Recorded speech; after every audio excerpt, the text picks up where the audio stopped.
ଅବକାରୀ ବିଭାଗର ଅତର୍କିତ ଚଢ଼ାଉ ଫଳରେ ପାଖାପାଖି 1 ଲକ୍ଷ ଟଙ୍କାର ମହୁଲ ଓ ମହୁଲି ମଦ ସହ 4 ଜଣ ବ୍ୟକ୍ତି ଗିରଫ ହୋଇଛନ୍ତି।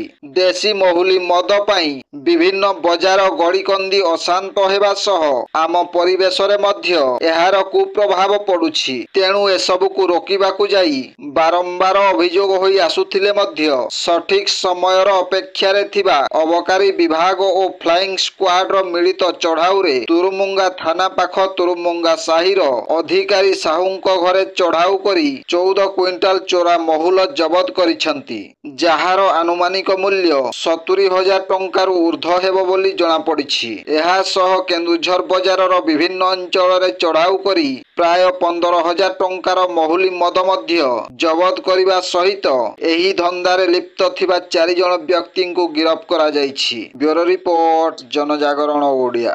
ଭିଡ଼ିଓ ଗୁଡ଼ିକ ଆପଣମାନଙ୍କୁ ଭଲ ଲାଗୁଥିଲେ ଆମ ଚ୍ୟାନେଲକୁ ସବସ୍କ୍ରାଇବ୍ କରିବା ସହ ଲାଇକ୍ ସେୟାର କରିବାକୁ ଭୁଲନ୍ତୁ ନାହିଁ।